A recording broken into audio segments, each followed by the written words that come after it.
इस कहानी के स्टार्ट में दिखाया जाता है कि 19 रिंग्स बनाई जाती हैं।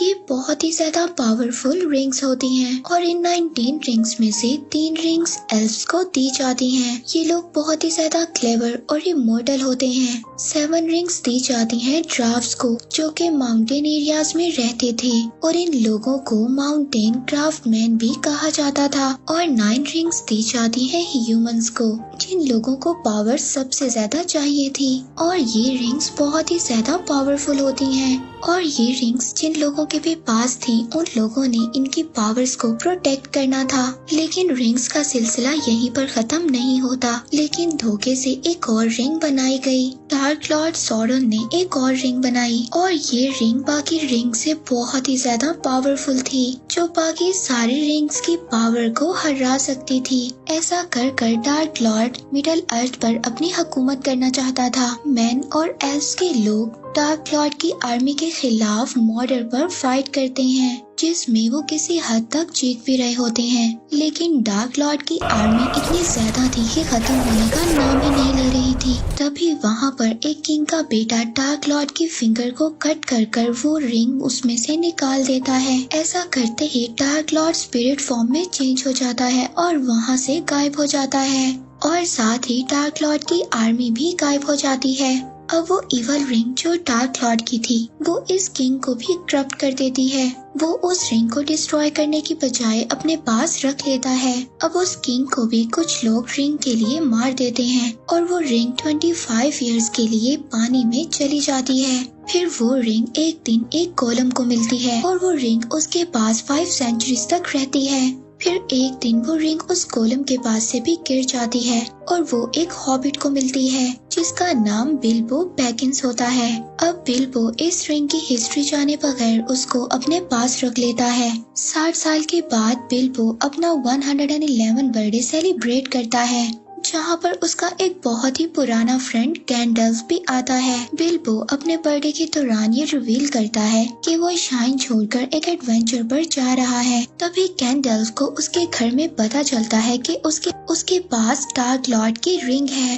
अब बिल्बो अपनी वो रिंग अपने घर पर ही अपने नेफ्यू के लिए छोड़कर एडवेंचर्स के लिए चला जाता है। वहीं पर फ्रोडो आता है जो बिल्बो का नेफ्यू होता है। गैंडल्फ अब फ्रोडो के पास उस रिंग को रखवा कर उस रिंग की हिस्ट्री पता करने के लिए चला जाता है, जहाँ पर जाकर उसको पता चलता है कि डार्क लॉर्ड के लोग गोलम तक पहुँच गए थे और उनके टॉर्चर की वजह से गोलम ने 2 वर्ड्स को रिवील किया है, शायर और बैगिंस। अब ये जानकर गैंडल्फ दोबारा फ्रोडो के पास जाता है। अब गैंडल्फ फ्रोडो को उसके फ्रेंड के साथ विलेज ब्री भेज देता है और खुद वो अपने फ्रेंड सुलेमान के पास चला जाता है, जहाँ पर जाकर उसको पता चलता है कि सुलेमान भी करप्ट हो चुका है और वो डार्क लॉर्ड की आर्मी के साथ मिल गया है और उसने अपने नाज़कुल सर्वेंट्स को फ्रोडो को ढूंढने के लिए भेज दिया है, जो फ्रोडो को मिलते ही उसको मार देंगे। अब सुलेमान गैंडल्फ को भी डार्क लॉर्ड की आर्मी ज्वाइन करने के लिए कहता है।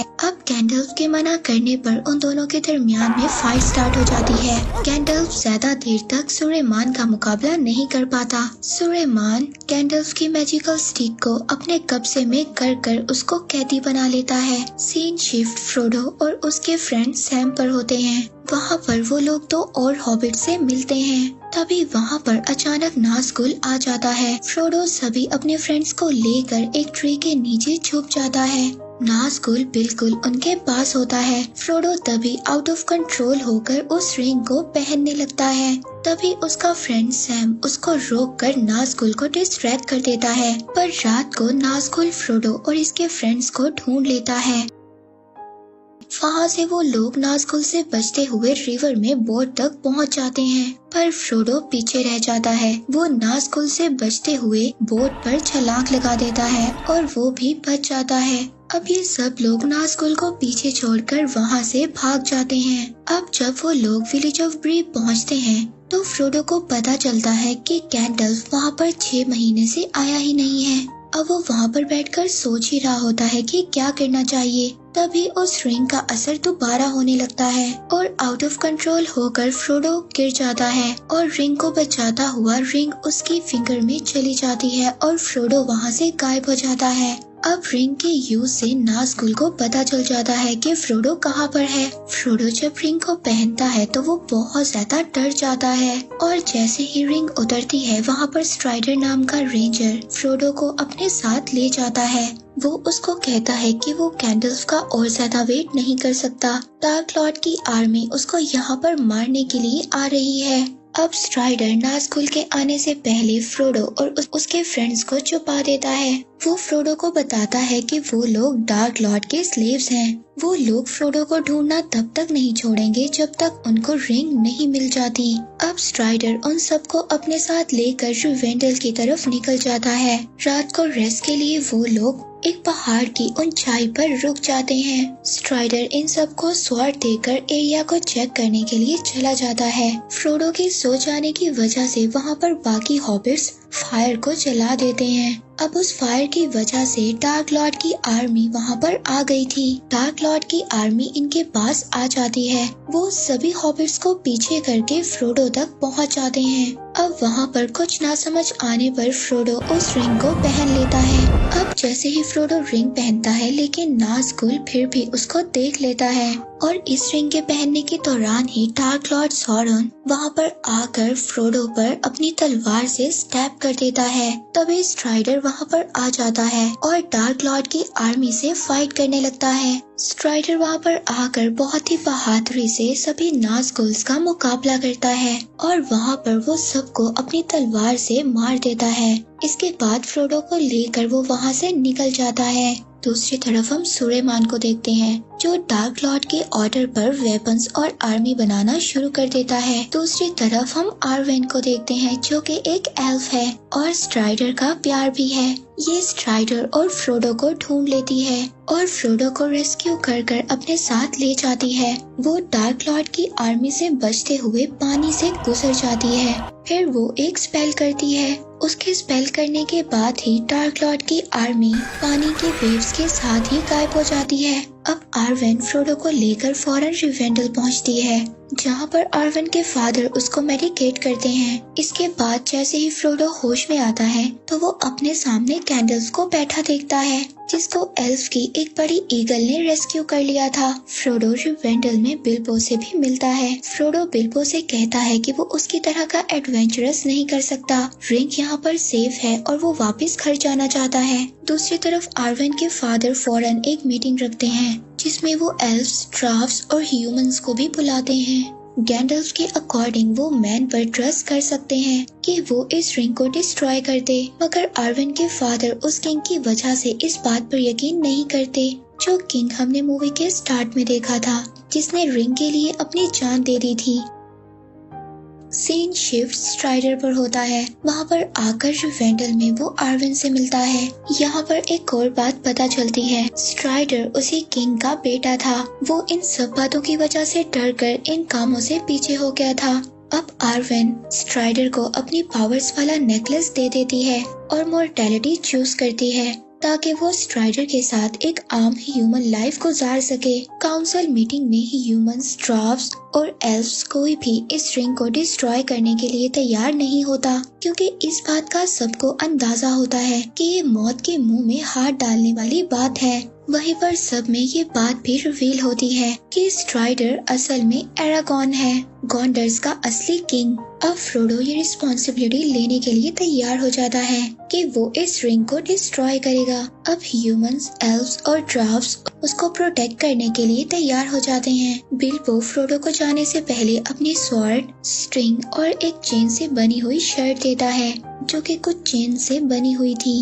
अब फ्रोडो गैंडल्फ, सैम और एरागॉन यानी स्ट्राइडर के साथ और बाकी लोगों के साथ मॉर्डर के लिए निकल जाता है और जब ये लोग रास्ते में होते हैं तो इनको पता चलता है कि सुलेमान ने इनके ऊपर कुछ परिंदों के जरिए नजर रखी हुई है जिस पर ये अपना रास्ता तब्दील कर देते हैं और गलत रास्ते की तरफ चल पड़ते हैं। मगर वहाँ पर भी सुलेमान तूफान की मदद से उन पर अटैक करता है और इनके लिए वहाँ से गुजरना भी नामुमकिन हो जाता है। जब इनको कोई भी रास्ता नजर नहीं आता तो वो एक माइंस की तरफ बढ़ते हैं। यहाँ पर आकर ये सभी ड्राफ्ट्स बोनो को मरा हुआ देखते हैं। तभी वहाँ पर एक अजीब सा क्रिएचर पानी से निकलकर फ्रोडो को पकड़ लेता है। पहले उसके हॉबिट फ्रेंड उसको बचाते हैं, फिर एरागॉन और एल्फ उस क्रिएचर से फाइट करते हैं और फ्रोडो को बचा लेते हैं। वो क्रिएचर फ्रोडो को अपने मुंह में डालने ही वाला होता है, तभी वहाँ पर सभी लोग मिलकर फ्रोडो को बचा लेते हैं। फिर वहाँ पर गैंडल्फ को ड्राफ्ट्स की बुक से पता चलता है कि डार्क लॉर्ड की आर्मी उनके पीछे आ रही है। तभी वहाँ पर फ्रोडो के फ्रेंड से एक स्केलेटन टकरा कर वहाँ पर बने कुएं में गिर जाता है, जिससे डार्क लॉर्ड की आर्मी को ये पता चल जाता है कि ये लोग कहाँ पर हैं और वो आर्मी इन पर अटैक कर देती है। ये लोग दरवाजा बंद कर कर इनको रोकने की कोशिश करते हैं, मगर ये आर्मी इतनी ज्यादा तेज थी कि दरवाजा तोड़कर अंदर आ जाती है। ये सब मिलकर उन्हें अच्छा और बहुत ही ज्यादा टफ कंपटीशन देते हैं। अब उस डार्क लॉर्ड की आर्मी से इन लोगों के लिए फाइट करना मुश्किल हो रहा था, पर तभी इसी फाइट के दौरान वहाँ पर एक बहुत ही अजीबोगरीब मॉन्स्टर आ जाता है। एल्फ उस मॉन्स्टर के सर पर चढ़कर एरो से अटैक करता है, पर कोई भी फायदा नहीं होता। वो मॉन्स्टर फ्रोडो के पीछे पड़ जाता है। अब वो मॉन्स्टर फ्रोडो को मारने वाला ही होता है, पर तभी एरागॉन फ्रोडो को बचाने की कोशिश करता है। वो मॉन्स्टर पर अटैक करने की कोशिश करता है, मगर वो मॉन्स्टर उसको पीछे फेंक देता है और फ्रोडो पर अटैक कर देता है। अब ये सब लोग उस डार्क लॉर्ड की आर्मी को हराने के बाद उस मॉन्स्टर पर इकट्ठे होकर अटैक करते हैं और फाइनली उस मॉन्स्टर को मार देते हैं। अब सब लोग फ्रोडो की तरफ बढ़ते हैं। उनको ये डर होता है कि फ्रोडो शायद मर गया है, पर फ्रोडो हल्का सा भी इंजर्ड नहीं होता है। फिर सबको पता चलता है कि ये बिल्बो की चेन वाली शर्ट की वजह से है। फिर तभी इन्हें वहाँ पर बहुत ज्यादा हॉर्सेस की आवाजें आती हैं। ये लोग वहाँ से भागकर ब्रिज की तरफ चलते हैं और इनके पीछे डार्क लॉर्ड की बहुत ही बड़ी आर्मी आना शुरू हो जाती है, जो थोड़ा आगे जाने पर ही इन्हें चारों तरफ से घेर लेते हैं। पर हैरानी की बात ये होती है कि वो आर्मी इनको कुछ भी नहीं कहती और डर कर वहाँ से चली जाती है।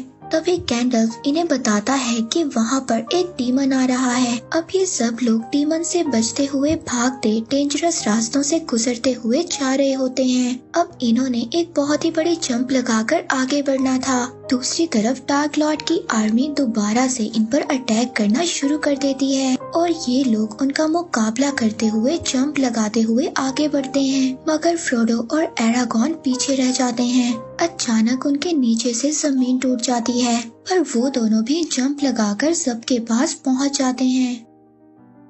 अब गैंडल्फ इन सब को ब्रिज की तरफ भेजकर खुद डीमन से मुकाबला करने के लिए रुक जाता है। अब गैंडल्फ और उस डीमन के बीच बहुत ही जबरदस्त फाइट होती है। ऐसा लगता है कि गैंडल्फ ने उस डीमन को हरा कर दोबारा अंडरवर्ल्ड में भेज दिया है, पर अचानक डीमन गैंडल्फ का पांव पकड़कर उसको अपने साथ ही ले जाता है। अब ये सब लोग वहाँ से बच तो जाते हैं, पर गैंडल्फ की डेथ की वजह से ये लोग बहुत ही ज्यादा डिसहार्ट हो जाते हैं और वहाँ पर सभी लोग रोना शुरू कर देते हैं। ये एक बहुत ही ज्यादा इमोशनल मोमेंट होता है। इसके बाद ये लोग आगे बढ़ते हैं और आगे बढ़कर ये एक फॉरेस्ट में पहुँच जाते हैं, जहाँ पर एक बहुत ही पावरफुल विच रोल करती थी।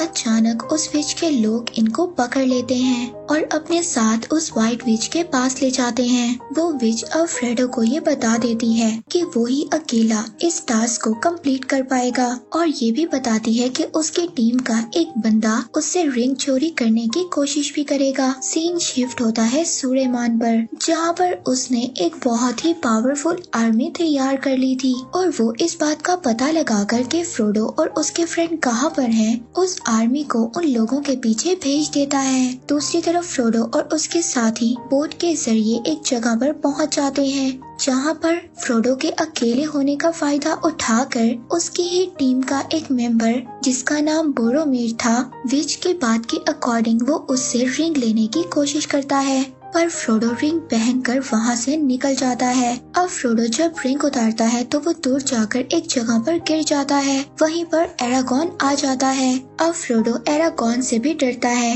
मगर एरागॉन उसको इस बात का यकीन दिलाता है कि वो फ्रोडो को लास्ट तक प्रोटेक्ट करेगा। जब तक कि वो इस रिंग को डिस्ट्रॉय नहीं कर देता। तभी अचानक से फ्रोडो के स्वॉर्ड ब्लू हो जाती है और इनको ये पता चल जाता है यहाँ पर इन पर अटैक होने वाला है। एरागॉन वहाँ से फ्रोडो को भगा देता है और खुद फाइट करने के लिए उस आर्मी के पास चला जाता है। एरागॉन उन सब के साथ ही टफ किस्म की फाइट करता है। वो अपनी स्वॉर्ड से सबको एक एक कर मार देता है और उसकी टीम के बाकी मेंबर्स भी उसका साथ देते हैं और वहाँ पर उस आर्मी का मुकाबला करते हैं। अब फ्रोडो के फ्रेंड्स उसको छुपने के लिए अपने पास बुलाते हैं, मगर उनको ये एहसास होता है कि फ्रोडो आगे ही अकेला बढ़ना चाहता है, जिस पर इवल आर्मी को वो अपनी तरफ अट्रैक्ट करते हैं और फ्रोडो वहाँ से भाग जाता है। दूसरी तरफ एरागॉन, ड्राफ्स और बोरोमिर उस आर्मी से फाइट कर रहे होते हैं। वहाँ दूसरी तरफ फ्रोडो के फ्रेंड्स को इवल आर्मी घेर लेती है। वहाँ पर बोरोमिर आकर उन दोनों को सेव करता है, मगर उस आर्मी का लीडर बोरोमिर पर अटैक करता है और उसको एक एरो मारता है, मगर फिर भी बोरोमिर उठकर फाइट करता है। बोरोमिर को हरा कर वो लोग फ्रोडो के फ्रेंड्स को अपने साथ ले जाते हैं। अब उस आर्मी का लीडर बोरोमिर को मारने लगता है और वहाँ पर एरागॉन आकर उस पर जंप करता है और बोरोमिर को बचा लेता है। अब एरागॉन के साथ उस आर्मी के लीडर की फाइट होती है। एरागॉन उसके साथ बहुत ही ज्यादा मुकाबला करता है और लास्ट में एरागॉन अपने स्वॉर्ड से उसके गर्दन को काट देता है। फिर बोरोमिर कॉन्डर की जिम्मेदारी एरागॉन को दे देता है, खुद इस दुनिया से चला जाता है। मूवी के लास्ट सीन में हम देखते हैं कि फ्रोडो और उसका फ्रेंड मॉर्डर जाने के लिए बोट में बैठकर निकल जाते हैं। दूसरी तरफ बाकी सब फ्रोडो के फ्रेंड्स को बचाने के लिए निकल जाते हैं। अब आगे के सफर पर फ्रोडो और उसका फ्रेंड सैम आगे बढ़ते हैं। अब इनके आगे बहुत ही ज्यादा खतरनाक रास्ता है। आगे बहुत ही ऊंचे ऊंचे पहाड़ हैं और उन पहाड़ों में बहुत ही ज्यादा भूल भुलैया हैं। मगर अब ये सफर में अकेले नहीं थे, कोई था जो इनका पीछा कर रहा था और वो था गोलम, क्योंकि गोलम की जिंदगी में रिंग के अलावा कुछ भी नहीं था और अब गोलम को इस रिंग का पूरा नशा था। गोलम इस रिंग को पूरी तरह से हासिल करना चाहता था। अब एक रात जब फ्रोडो और सैम सो रहे होते हैं और गोलम आहिस्ता आहिस्ता इनके पास आता है और इनसे रिंग चुराने की कोशिश करता है, पर तभी फ्रोडो की आँख खुल जाती है। वो गोलम को खींच लेता है और अब गोलम, फ्रोडो और इसके फ्रेंड के दरमियान काफी ज्यादा फाइट होती है। एंड में फ्रोडो जब अपनी स्वॉर्ड गोलम के गले पर रखता है तो गोलम डर जाता है। अब वो गोलम को अपना बंदी बना लेता है। गोलम उनको कहता है कि मुझे छोड़ दो। फ्रोडो का फ्रेंड सैम उससे कहता है कि अगर हमने गोलम को छोड़ दिया तो ये हमारे लिए खतरा साबित हो सकता है और ये हमें रात को मार भी सकता है, पर गोलम उनसे माफी मांगता है। सैम को उसकी बातों पर यकीन नहीं आता, पर फ्रोडो थोड़ा थोड़ा उस पर ट्रस्ट करना शुरू कर देता है। अब फ्रोडो गोलम से पूछता है कि क्या तुम्हें आगे जाने का रास्ता पता है, तो गोलम उसको कहता है कि हाँ, मुझे आगे जाने का रास्ता मालूम है। अब गोलम उनको आगे का रास्ता दिखाता है जहाँ पर जाकर वो इस रिंग को डिस्ट्रॉय कर सके। दूसरी तरफ हमें सुलेमान दिखाया जाता है, जिसने अब अपनी एक नई आर्मी बना ली थी और उसकी आर्मी के कुछ लोग दो हॉबिट्स को अपना बंदी बनाकर उसके पास ला रहे होते हैं। ये वही दो हॉबिट्स थे जो फ्रोडो के फ्रेंड्स थे और दूसरी तरफ एरागॉन और उसके साथी इनका पीछा कर रहे होते हैं ताकि वो लोग इन दोनों हॉबिट्स को बचा लें। सुलेमान के लोग किंगडम ऑफ रोहान पर अटैक कर देते हैं ताकि उन्हें वेपन्स बनाने के लिए फ्यूल और वुड मिल सके। किंगडम रोहान का किंग सुलेमान और उसके असिस्टेंट के कंट्रोल में होता है। वहाँ का किंग अपने नेफ्यू को अपने किंगडम से निकाल देता है क्योंकि वो सुलेमान के खिलाफ आवाज उठा रहा था। वहाँ पर दूसरी तरफ वो आर्मी जो फ्रोडो के फ्रेंड्स को पकड़कर ले गई थी, वो उनको अपना खाना बनाने की कोशिश करते हैं, पर वहाँ पर दूसरी और आर्मी भी आ जाती है जो कि डार्क लॉर्ड की थी। वो आर्मी हॉबिट्स को कुछ भी नहीं होने देना चाहती थी। इसी बात पर उन दोनों आर्मीज के दरमियान फाइट स्टार्ट हो जाती है। दोनों हॉबिट्स इसी बात का फायदा उठाकर वहाँ से भाग जाते हैं। तभी वहाँ पर रोहान किंगडम का नेफ्यू उन आर्मी पर आकर अटैक कर देता है और फिर सुबह को एरागॉन उसी आर्मी से मिलता है जो रोहान किंगडम के नेफ्यू की थी। वो उन लोगों से उन दोनों हॉबिट्स के बारे में पूछता है तो ये बात पता चलती है कि उन आर्मी के लोगों को इन लोगों ने चलाकर मार दिया था।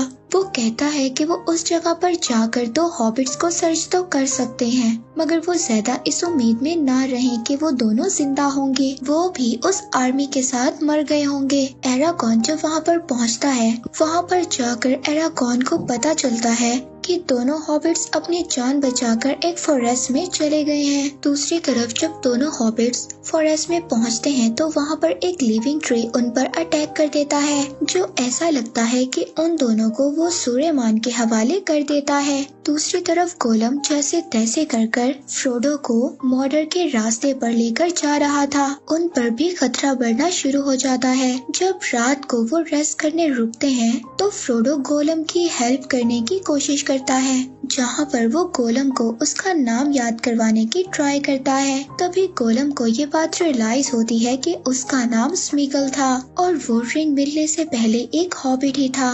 इसी दौरान वहाँ पर एक काला साया आ जाता है, जो कि एक बहुत ही बड़े ड्रैगन पर था। अब फ्रोडो, सैम और गोलम उससे छुपकर एक बुश के नीचे चले जाते हैं। अब रिंग फ्रोडो को कंट्रोल करने की कोशिश करती है और वो ना चाहते हुए भी उस रिंग को पहनने की कोशिश करता है। ऐसा करने से उसका फ्रेंड सैम उसको रोकता है। उस राइडर के निकल जाने के बाद फौरन वो लोग ब्लैक गेट की तरफ निकल जाते हैं। दूसरी तरफ फॉरेस्ट में जब एरागॉन और उसकी टीम पहुंचती है तो वहां पर कोई उन पर अटैक करता है। वो उनको लगता तो सूर्यमान है, लेकिन वो असल में गैंडल्फ होता है। वो उनको बताता है कि वो डीमन को हरा कर जख्मी होकर गिर गया था, मगर उसको रेस्क्यू कर लिया गया था और उसको बहुत ही ज्यादा पावर्स के साथ मिडल अर्थ की हिफाजत के लिए भेजा गया है। गैंडल्फ उनको बताता है कि हॉबिट्स को उसने एक सेफ जगह पर भेज दिया है और वो खुद एरागॉन और उसके साथियों के साथ रोहान किंगडम को सेव करने के लिए निकल जाता है। दूसरी तरफ हम देखते हैं कि गोलम फ्रोडो को ब्लैक गेट तक पहुंचा देता है,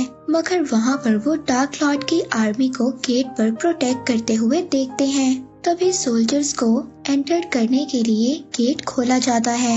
ये देखते हुए सैम क्लेम टूटने पर नीचे गिर जाता है।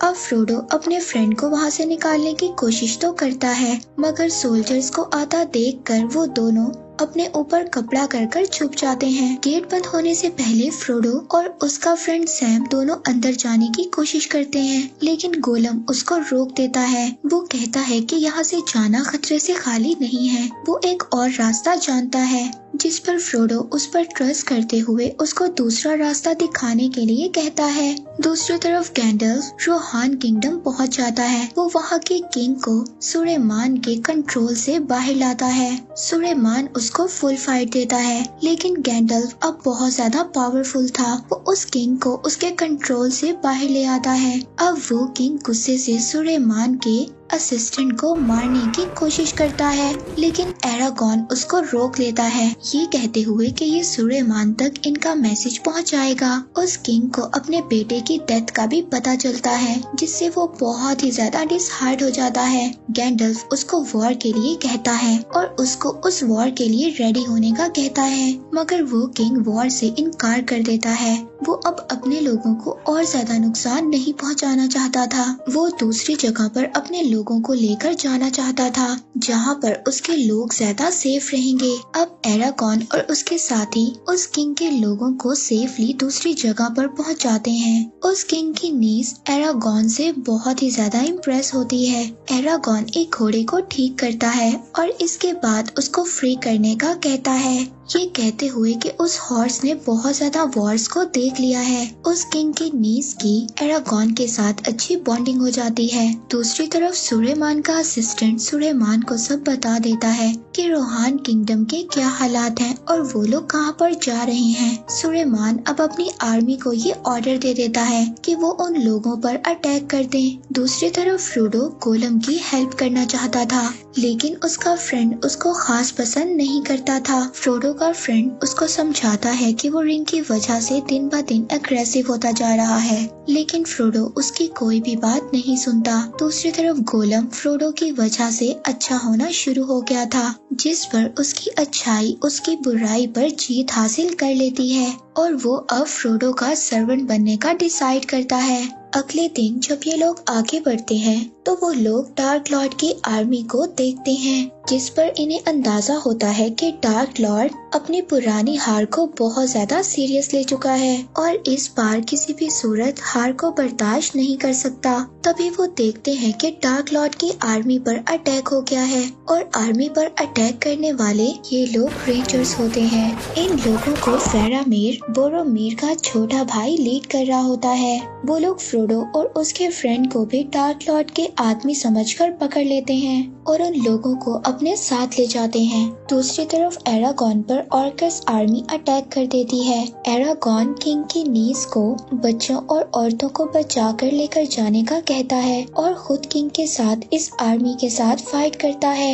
ये उस आर्मी को हरा कर एक दूसरे को सेव करने में लगे होते हैं। इसी फाइट के दौरान एरागॉन एक आर्मी के एनिमल से लटक जाता है। वो ऑर्क अपने एनिमल के साथ एरागॉन का हाथ बांध देता है, जिससे एरागॉन उसकी आर्मी के साथ पहाड़ी से नीचे गिर जाता है। अब फाइट के बाद एरागॉन के साथी उसको ढूंढते हैं। उन लोगों को आर्वेन का दिया हुआ नेकलेस उस ऑर्क के हाथ में मिलता है, जिस पर सब लोग ये समझते हैं कि एरागॉन मर चुका है और वो लोग आगे बढ़ जाते हैं। दूसरी तरफ वो दो हॉबिट्स उस ट्री के साथ आइसेनगार्ड में पहुंचते हैं, जहां पर वो लोग सुलेमान और डार्क लॉर्ड की इतनी बड़ी आर्मी देखते हैं। दूसरी तरफ एरागॉन को इंजर्ड हालत में उसका हॉर्स उसको ढूंढ लेता है और उसको अपने ऊपर उठाकर ले जाता है। सीन रुवेंडल में शिफ्ट होता है, जहां पर आर्वेन एरागॉन का इंतजार कर रही थी। उसके फादर उसको समझाते हैं कि एरागॉन अब कभी भी वापस नहीं आने वाला।